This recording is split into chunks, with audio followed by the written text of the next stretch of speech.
Alice, Yes, you are the Jen. exercise queen. I am not.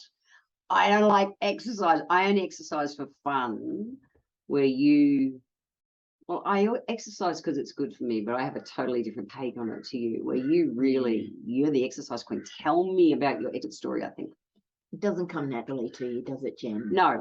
No, exercise doesn't come naturally to me at all. It's effort and hard work, and that's why surfing's the ideal kind of exercise to me, because I really, really, really enjoy it. Yeah. But running, I've done it. I've run half marathons and 10K races, and I've run and done all those things over the years. I really don't like it. She doesn't. I don't know. I just, I was 17. I joined the army, and in the army, every time you did something wrong, you were punished with push-ups, burpees. You do burpees for fun. I do burpees for fun. that is beyond my mind. Really beyond my mind. Yeah. So we thought we'd jump on here and talk about exercise today. So let's start. Tell me your exercise story, because mine is all the horrors that came out of being in the army. Yeah. I've always been sporty, Jen. Yes, Alice. It shows. From early primary school. I've always been sporty. I played hockey, tennis. I was a really good runner. Yep. And you're built for running. I'm compact. You are compact. That's a really good way of saying short. She's compact. Yeah. So you are. Yeah. Really, your body suits running. I remember I started playing hockey when I was in year 3. Like, that's really? A tiny tacker. A tiny little tacker. 3 and 5. You're 8-year-old. 3 and 5. You're 8-year-old. Oh, tiny. I lived in Murwillumbah, and so those country regional town. centres. Yeah. I'm big on hockey. Yeah. So I had a great time playing hockey right through. Actually, I played hockey from year 3 all the way through until I finished school and into uni. Wow. I loved it. Right. So I love it. Yep. And I remember actually in year 9 at school, I would have been about sports teachers were showing us how to stretch for athletics. Right. I loved running. I was a sprinter. Right. Yeah. And they were showing us how to stretch. And they said to us, girls, if you do this every day or regularly, when you get old and in your 60s, you will still be not old, by the way. You will still be not old, by the way. In those days it was. Yeah. And they said you will still be fit and strong. And Jen, look at that. She stretches. I stretch every day. I stretch. I joke about it because you stretch before you surf, where I'm like the 14-year-old kid and I just run into the surf. I can't help myself. Yeah. You really do stretch. I all do. The time. I listen to your school teachers. I did. And what they said was true. Mm. Yeah. No, my body loves moving. My body loves moving. It's like a working dog. It needs to chase the sheep. I could make jokes about being a working dog. I won't do that. No, I need to take my body out every day. You need to move for a run and move every day to huff and puff and all that kind of thing. Yeah, I need to move every day, but not to the extent that you do. No. So yeah. All right. Yeah. So why aren't you well, you are a PT now, but you did that later in life. I did. What size was such a big part of your life growing up? Yeah. How did that evolve into you growing up? Yeah, well, after I finished school, everybody thought that I went off and became a phys ed teacher and did human movements, as it was called back then. Yep. I still have people from school going, are you a phys ed teacher? The phys ed teachers were the cool teachers, but they were the cool teachers. Yes. The cool teachers. Yes. They were the cool teachers. No, I always thought that I was a dumbass, Jen. And so I deliberately... You have a PhD. You're not a dumbass. Well, I deliberately chose to go to uni and do courses that worked on my brain and not on my body. All right. And to prove you weren't a dumbass. Yeah, to prove to myself that I wasn't a dumbass. Okay. And so, but I always kept through that time.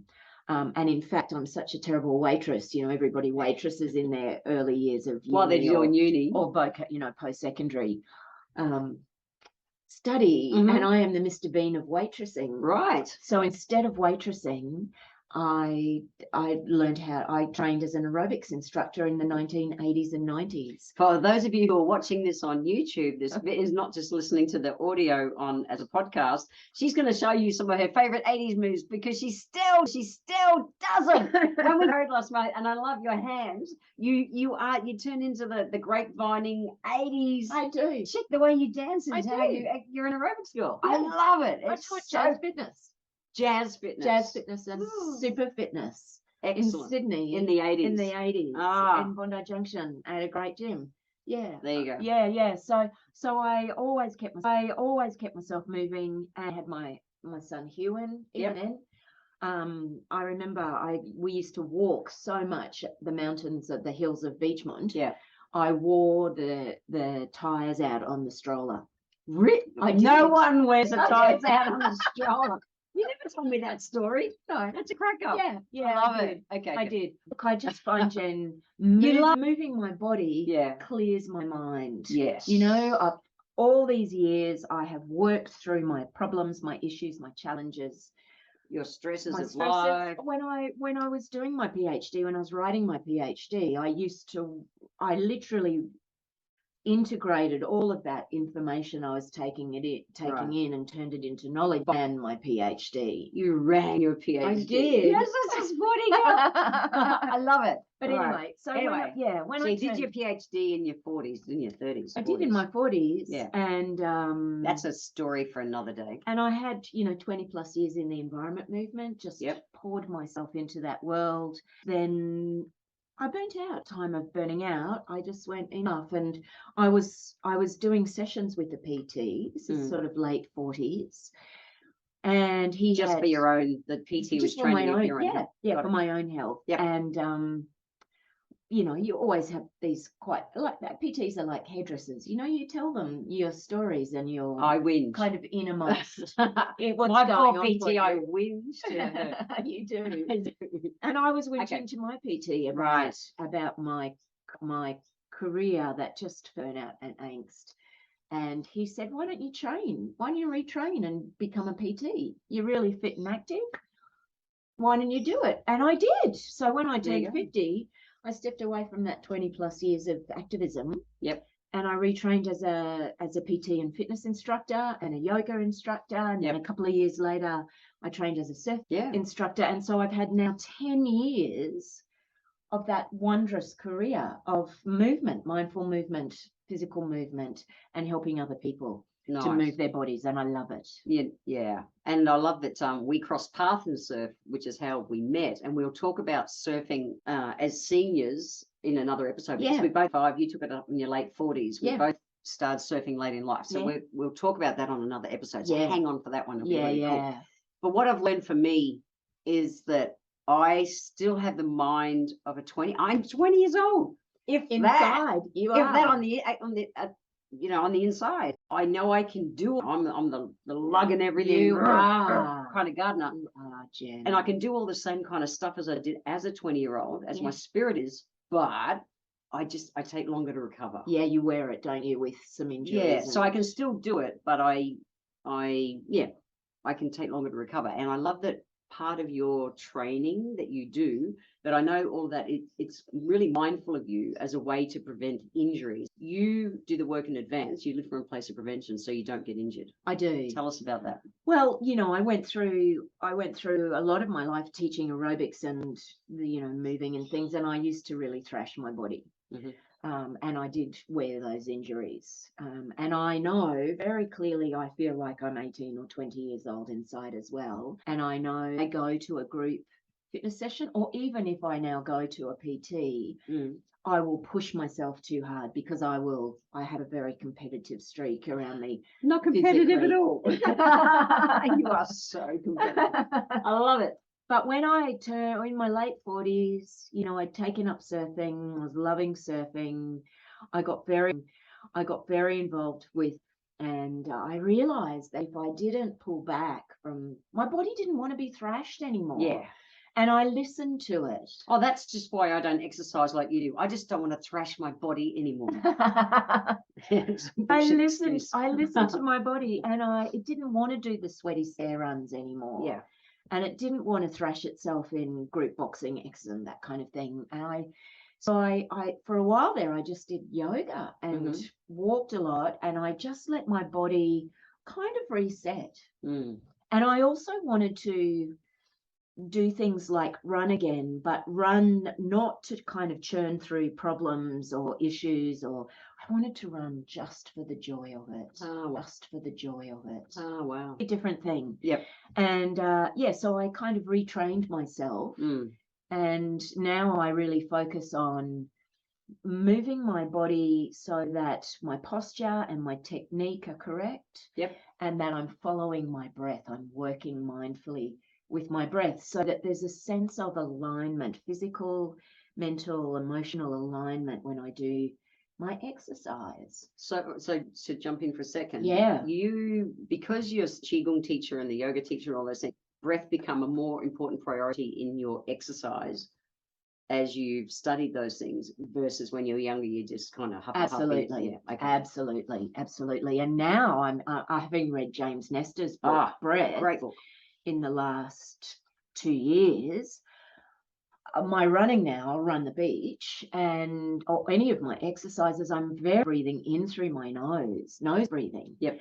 He's Instead of mouth breathing, absolutely, and he said it was such a weird thing to shift to with beach runs, especially. Because beach runs on the hadn't- sand are really hard. I hadn't realized that I was mouth breathing when I do cardio exercise. And so when I noticed, I now shift it and I breathe mostly nose breathing in and out, all my exercises. And that's much healthier for us. But it also really helps. He says it in his book. It's actually better for your energy, levels of energy. We might do a whole session just on breath in the future. What a good idea. Because I know when you do Qigong, when we start the first part of the session, you breathe in through your nose, out through your mouth, and then you switch it. That's it. When we get into flows and we do in and out through the nose. So we might talk a whole different episode.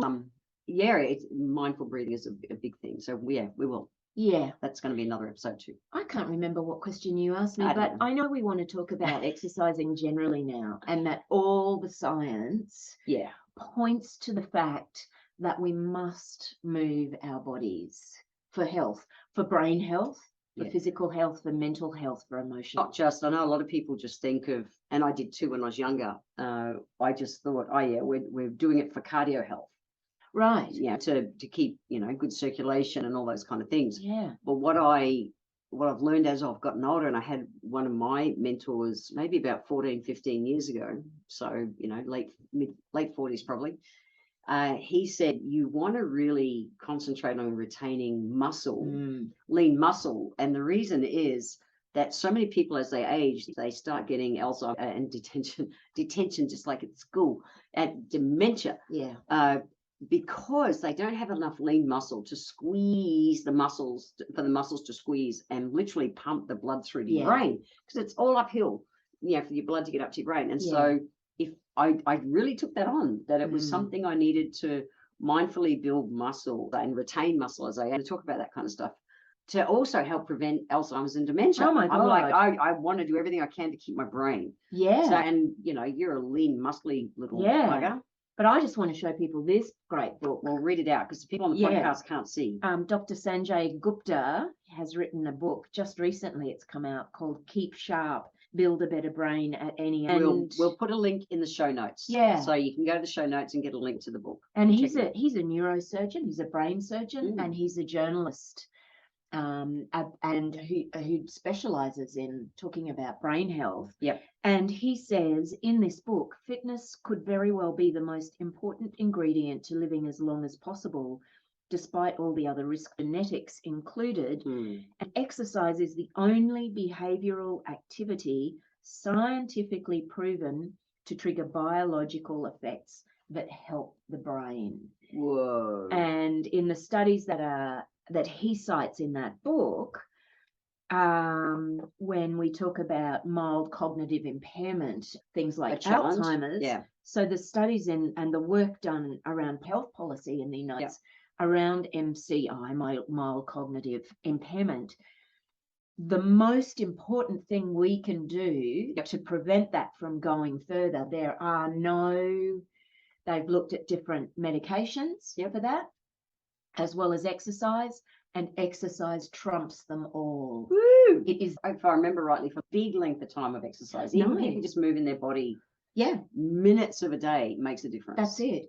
Ideally, 150 minutes a week. 150 minutes a week? A week. So 5 days a week, 30 minutes. Yep. Easy. ideally, it's a mix of things. High intensity interval training has been proven to be the best. I'll talk about that in a sec. Yeah. Strength and resistance. So huffing and puffing. Yes. Cardio, heart and lungs. Yep. As well as brain. Yep. Pushing and pulling. So weight bearing exercises. I push you. Weight bearing exercises. Really good for muscles and bones. Yep. Muscles and bones. Yep. And brain. Stretching. Okay. Stretching. And so those are the three kind of things. But we can do them most importantly in any type of movement that we enjoy. So from gardening to That's walking, what I was just going to say. So think of it to whatever you love doing. So think of our age now. I'm 61, you're 59 3/4. Yeah. Mm-hmm. What's the kind of top tips? I'm a mad gardener and a mad surfer. Yeah. They're my two things. Yeah. But running and stuff is not on my agenda. You're never going to run. Oh, it's my goal in life to never run again. Yeah.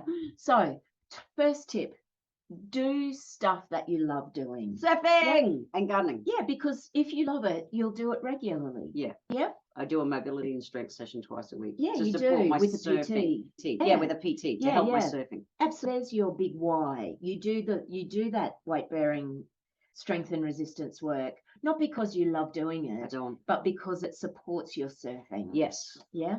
Yeah. So that's the secret. Yes. Do what you love. Do what you love doing. Okay.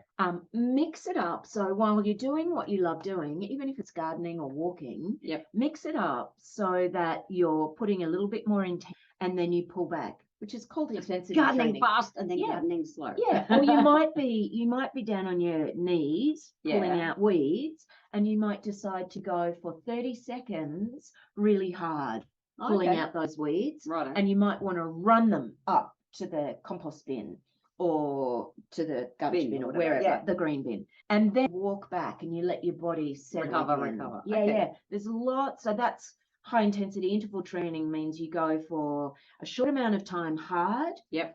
And then you take a breather, and then you go hard again and you have a breather. And there's lots of science about why that works, but it's great for our heart and lungs. It's great for every aspect of our health. So mix it up. Okay. Yep. Add some intensity we can do to that. it. Yep.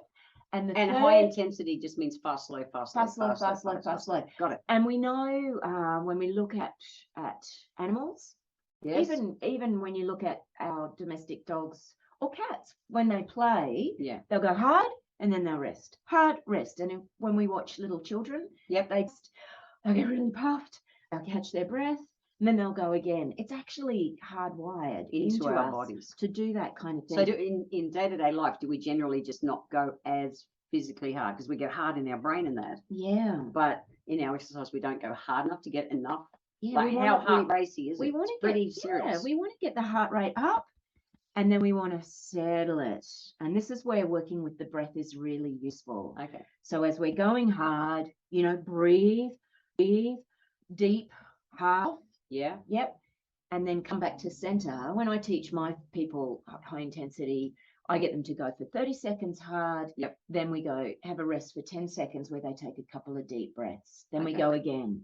So if I'm walking around the neighborhood, because on the days that I don't surf, if I walk around the neighborhood, I'll, for the distance of a couple of houses or the telegraph poles, I'll walk really fast and then I slow down and catch my breath, and then I walk really fast. I measure really by houses or something. Walk really fast for 2 or 3 houses, then walk slowly for 1 house. Then walk and build up to it. For people who haven't done it before, especially if you're a little older chronologically, it can feel weird to have your heart racing. And if you check with your GP before you start exercise, do that. That's a really good thing to do as well. Yeah. Okay. When you start exercise up, just go easy on yourself, because it takes a good 4, 6, 8 weeks. If you haven't exercised for a long time or ever, for your body, you're teaching your body new things. Right. And so that's really important. And there's something every day to move your body. And if consistency. Yes, if you can do it something every day, that's fantastic. And if you can do something outdoors most days, then you get extra benefits, for your happy hormones, for your mental health. You get to see beauty. You get to look up at the sky and look at the trees and, You also get to meet people. If you're walking the block, you'll Yeah. get to meet your neighbours. Sure. You get social connections. Which is important as well. They're here to vitamin D. Yay! So many good things about Oh, that makes me moving. want to go for a run. No, it doesn't. So, yeah, look, whether you're the person like me who's not all focused on exercise, or if you're someone like Alice who gets so much enjoyment out of exercise, just start. Like Alice says, does it. And I know how my body feels if I'm surfing 5 days a week versus if I'm surfing 1 or 2 days a week. Yeah. It's wildly different. Yeah. So And you know one other thing, Jen? what's that, Alice? It's never too late to start. No, It's never too late to start. As soon as you start, your body will start creating the benefits. Yeah. It is never too late. It is never too late. Yeah, totally. Remember, I'm just to divert one look, just remember there was a book that came out, I'm talking 3 decades ago, 25, 30 years ago, probably 25 years ago, called Strong Women Stay Young. Oh, And I remember seeing a study where they got women, which are the slowest, hardest to gain lean muscle. They had to walk assisted and stuff. Got them just doing, and I know you've got a video which we'll put up another day on just on like chair yoga, that kind of seated yoga-y kind of thing. We'll put a link in the show notes, guys, because even just like literally that being strong with your arms, pressing down and then relaxing and strong, relaxing and strong, relaxing. Doing that kind of stuff while they were sitting in their chair, they were standing. Now, they weren't running around the block, but they got them mobile again. It was, and I went, what a great wow, I still story. remember that from like 25, 30 years ago. That's powerful. Yeah, it is. So anyway, lots to do with exercise. Check into our next one where we're actually going to talk about the nutrition links with exercise as well to help your body be able to, train harder to your extent and recover faster. Yeah. Yeah? Yeah. Yeah. All right, we're out of here. So if you want to check out the show notes, we'll put a couple of links to those couple of books that Alice is talking about. Head over to www.smartsexyseniors.com.